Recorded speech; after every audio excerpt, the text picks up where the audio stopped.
다음 질문 살펴보도록 하겠습니다. 출애굽기 9장에 보면 하나님께서 이스라엘 백성들을 출애굽시키는 과정 속에 바로의 심리 상태가 표현이 되어 있는데요. 이런 질문을 남겨주셨습니다. 하나님이 바로의 마음을 완악하게 하셨다면 이 죄의 책임이 결국 하나님께 있는 것은 아닌가 하는 질문을 남겨주셨는데요. 이 질문에 대해서 우리 신용원 전도사님께서 한번 여러분들에게 궁금증을 해결해 드리도록 하겠습니다. 네, 우리가 말씀을 읽다 보면 이러한 질문이 생기는 것이 어떻게 보면 굉장히 자연스러운 일인데요. 이 질문에 대답하기에 앞서 먼저 하나님께서 어떤 분이신지를 살펴볼 필요가 있습니다. 하나님께서는 절대 주권을 가지셨지만 누군가의 마음에 개입하셔서 그 마음을 완악하게 만드시는 분이 아니십니다. 하나님께서는 오히려 완악한 사람들이 그들의 죄에서 돌이켜 회개하기를 원하시는 그런 분이신데요. 제가 에스겔 33장 11절을 한번 읽겠습니다. 주 여호와의 말씀이니라. 나의 삶을 두고 맹세하노니 나는 악인이 죽는 것을 기뻐하지 아니하고 악인이 그의 길에서 돌이켜 떠나 사는 것을 기뻐하노라. 이스라엘 족속아 돌이키고 돌이키라. 너희 악한 길에서 떠나라. 어찌 죽고자 하느냐 하셨다 하라. 이처럼 하나님께서는 악인이 그 악한 길에서 돌아오기를 기뻐하시는 분이시지 누군가를 악인으로 만드시는 분은 아니십니다. 이 같은 모습은 디모데전서 2장 4절과 베드로후서 3장 9절에서도 확인할 수 있습니다. 단지 하나님께서는 이 악한 사람들이 자신들의 자유의지를 악용하여 하나님께 대항하고 자신들의 마음을 스스로 완악하게 하는 것을 막지 않으셨을 뿐입니다. 로마서 1장 28절을 현대인으로 성경으로 한번 읽겠습니다. 사람들이 하나님을 알려고 하지 않으므로 하나님께서도 그들이 부패한 마음으로 악한 일을 하도록 내버려 두셨습니다. 다시 말하면 하나님께서는 누군가를 악인으로 만드는 것이 아니라 그들의 자유의지에 맡기신다는 것입니다. 이런 하나님의 성품을 바로할 때 우리는 이 질문에 대한 대답을 할 수 있을 것입니다.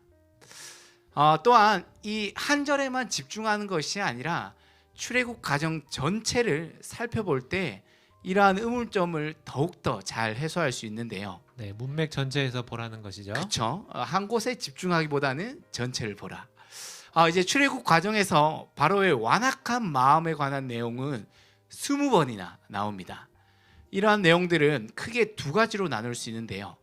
처음에는 바로가 자신의 마음을 완악하게 했다고 하고 나중에는 하나님이 바로의 마음을 완악하게 하셨다고 합니다.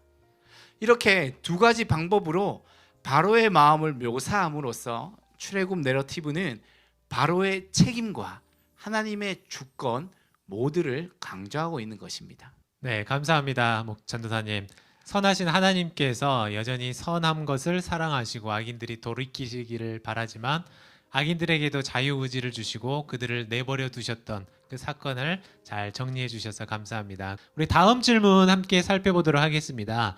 출애굽기에 보면 여러 가지 율법과 또 계명들이 나오는데 이 중에서 우리 어느 한 분이 질문을 남겨주셨어요. 성경에 보면 눈은 눈으로 이에는 이로 갚으라고 하셨는데 왜 용서하라고 하지 않고 받은 그대로 갚으라고 하셨습니까? 네, 이런 질문을 남겨주셨는데요.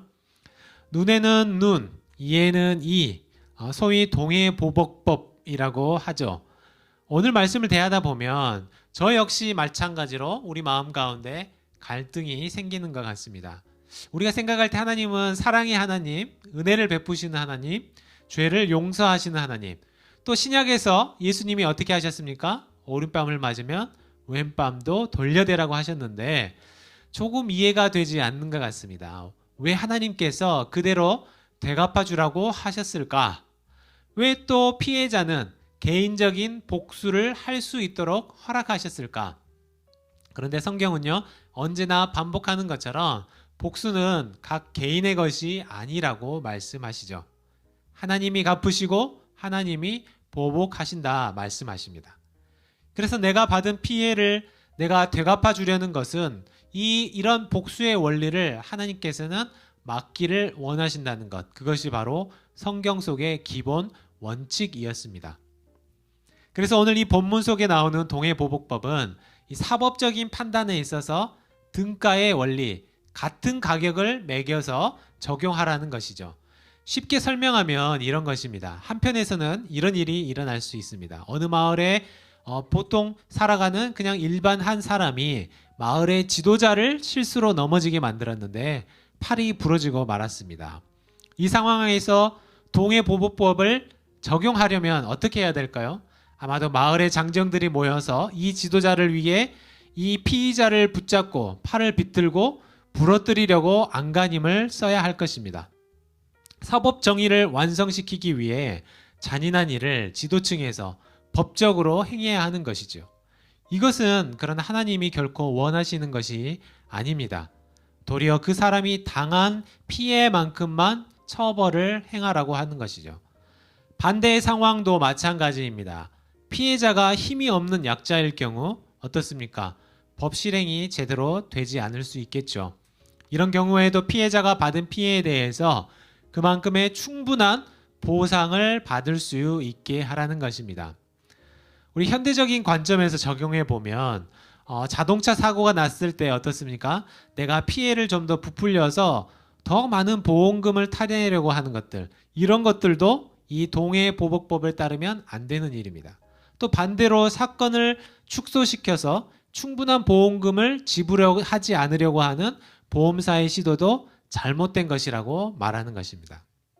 그래서 눈에는 눈, 이에는 이 말씀은 실제 삶 속에서 사법정의가 올바르게 실현되게 하는 것입니다. 그래서 진정한 의미의 은혜가 양편에 주어지게 하는 기본적인 베이직 전제가 되는 것이죠. 또 본문의 뒤쪽 또 다른 율법서들을 보시면 각 피해마다 어떻게 보상을 해야 하는지가 나오는데 그 모든 상황들을 보면 내가 팔이 부러졌으니까 똑같이 팔을 부러뜨려라고 하지 않고 이 등가의 원리가 적용이 되는 것을 알 수 있습니다. 네, 감사합니다. 우리 다음 질문 함께 또 살펴보도록 하겠습니다. 이번 질문 역시 민수기에 있는 질문인데요. 민수기 23장 19절에 보면 발람 선지자가 하나님에 대한 이런 고백들을 합니다. 하나님은 후회하지 않으시고 시건치 않으신 하나님이시다. 그런 고백들을 했는데요. 또 일부 성경에 보면 하나님은 후회하지 않으신다. 또 그런데 또 어떤 성경을 보면 하나님이 생각을 바꾸신 것처럼 그렇게 표현된 구절들이 있습니다.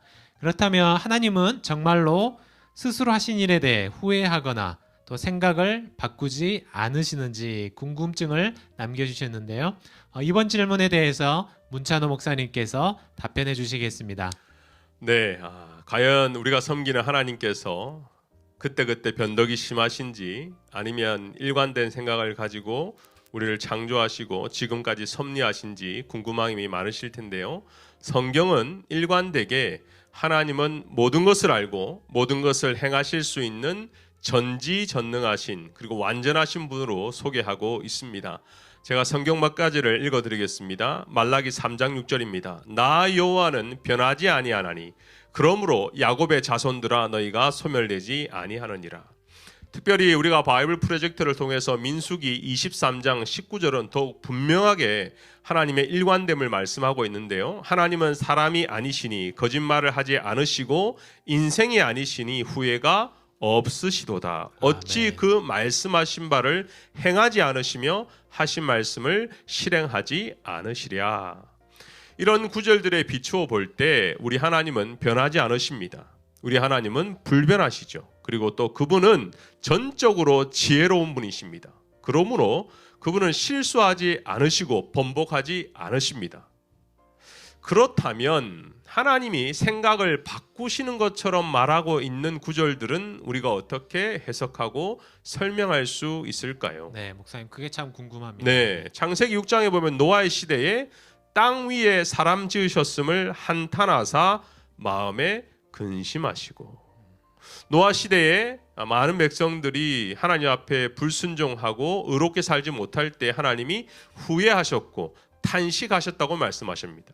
그리고 우리가 너무나 잘 알듯이 출애굽기 32장에는 광야 시대에 여호와께서 뜻을 돌이키사 한번 정한 것을 돌이키사 말씀하신 화를 그 백성에게 내리지 아니하시니라 선포합니다. 네, 하나님이 꼭 변하신 것처럼. 네, 이런 구절들은 하나님께서 어떤 것을 후회하시거나 또는 뜻을 돌이키거나 마치 하나님이 불변하시다는 것을 상반되는 것처럼 보이는 부분이 분명히 있다는 것이죠.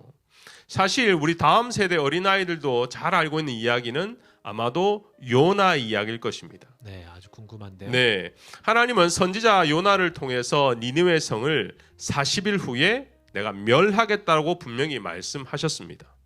그러나 기적이 일어나죠. 니느웨 백성들이 가축들도 할 것 없이 다 금식을 선포하고 자기의 죄를 회개하는 것입니다. 요나도 사흘길 동안 회개를 선포해야 되는데 이 아수르가 너무나 미웠던 것처럼 이 하루만 가서 선포를 했어요. 근데 기적이 일어난 겁니다. 회개 역사가 일어난 것이죠. 그때 하나님이 뜻을 돌이키셨습니다. 하나님이 그들이 행한 것, 그 악한 길에서 돌이켜 떠난 것을 보시고 하나님이 뜻을 돌이키사 그들에게 내리라고 말씀하신 재앙을 내리지 아니하시니라. 네. 하나님이 생각을 바꾸셨다고 말하는 구절들과 관련해서 중요하게 고려되어야 될 사항이 두 가지가 있습니다. 첫 번째는 원어적 의미입니다. 땅 위에 사람 지으셨음을 한탄하사 마음에 근심하시고, 한탄하다, 근심한다라는 구절들은 완벽하지 않는 제한된 인간의 느낌이나 사고 과정을 무한하신 하나님께 귀속시키는 화법입니다. 다시 말하면 유한한 인간이 하나님의 말씀을 읽으면서 또 주의 음성을 들으면서 하나님이 이런 감정이 있으시구나, 이런 느낌인 것이죠. 네. 하나님의 사역을 인간의 관점에서 이해하도록 도와주기 위해서 이런 원어적인 의미를 썼다는 것입니다. 하나님이 변하지 않으신다는 것이죠. 그렇죠. 두 번째로 우리가 살펴봐야 되는 것은 하나님의 조건적인 선포와 하나님의 무조건적인 결정을 구별해야 된다는 것입니다. 다시 말하면 하나님께서 40일이 지나면 니느웨가 무너질 거야라고 말씀하셨을 때 하나님의 진짜 마음은 빨리 회개하고 돌아와, 그러면 내가 용서해 줄게, 이 마음이 있었다는 것입니다. 그리고 니느웨 성에 전달된 이 하나님의 마음이 모든 백성에게 감동되었을 때 회개로 이 메시지가 촉구가 되었던 것이죠. 반면에 두 번째는 하나님의 무조건적인 것입니다. 이거는 우리가 아무리 변하려고 해도 우리가 하나님을 바꿀 수도 없고 하나님도 바뀌지 않는다는 것이죠. 한 예로 다윗에게 주신 하나님의 약속입니다.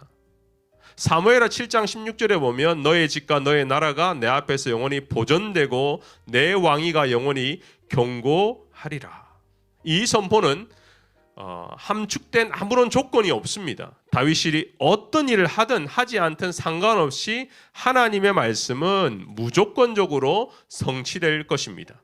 그렇기 때문에 우리가 하나님의 말씀을 들을 때 조건적인 하나님의 마음과 또 하나님이 한번 결정하신 것은 절대 바꾸지 않는 무조건적인 선포를 구별해야 된다는 것입니다. 결론의 말씀을 드리면 하나님은 전적으로 일관된 하나님이라는 것입니다. 네, 감사합니다. 하나님은 여전히 변치 않으시는 하나님이시라는 사실, 그것이 우리가 항상 기억해야 할 기본적인 원칙인 것 같고요. 또 때로는 성경의 표현상 인간이 표현하기에 이해하기에 좋은 그런 표현들로 바꾸시면서 마치 하나님이 생각을 이랬다 저랬다 바꾸시는 것처럼 그런 표현들이 있는데, 그것이 아니라 하나님의 절대적인 원칙은 변치 않으시고 또 때로는 우리에게 회개와 변화를 촉구하시는 말씀, 그 마음을 우리가 잘 깨달았으면 좋겠습니다. 좋은 말씀 감사합니다, 목사님. 네, 감사합니다. 네, 우리 문찬호 목사님 또 신영원 전도사님 또 이렇게 가이드 영상 지금까지 에피소드 1 수고해 주셔서 감사드리고, 또 오늘 이렇게 출연해 주셔서 우리가 가지고 있었던 궁금증 또 질문들 해결해 주셔서 감사를 드립니다. 두 번째 에피소드도 잘 부탁드리고요. 혹시 우리 목사님, 전도사님, 우리 성도님들께 또 마지막으로 또 남기고 싶으신 또 격려의 메시지, 또 인사의 말씀 있다면 우리 문찬호 목사님 먼저 한번 해주시겠습니까? 네, 에피소드 2는요. 예수님과 함께 떠나는 여행입니다. 사복음서인데요. 저도 지금부터 묵상하고 준비하고 있습니다. 우리가 구약을 통해서 받을 수 있는 은혜가 있고 또 신약을 통해서 받을 수 있는 은혜가 있는데, 이번 주님과 떠나는 여행을 통해서 무엇보다 말씀과 기도로 우리의 영혼이 회복되고 날마다 주님과 동행하는 저와 여러분 되시기를 소원합니다. 감사합니다. 우리 신영원 전도사님 또 한 말씀 해주시죠. 네, 여러분들과 함께 할 수 있어서 너무 행복하고 감사합니다. 우리 끝까지 포기하지 말고 화이팅! 함께 화이팅! 합시다. 네. 네, 감사합니다. 우리 그동안 또 에피소드 1 청취해 주시고 또 이렇게 오늘 첫째 날 Q&A 영상 함께 해주셔서 감사합니다. 내일도 변함없이 두 번째 날 또 우리 또 다른 또 귀한 목사님들 모시고 함께 하도록 하겠습니다. 감사합니다. 복된 날 되십시오.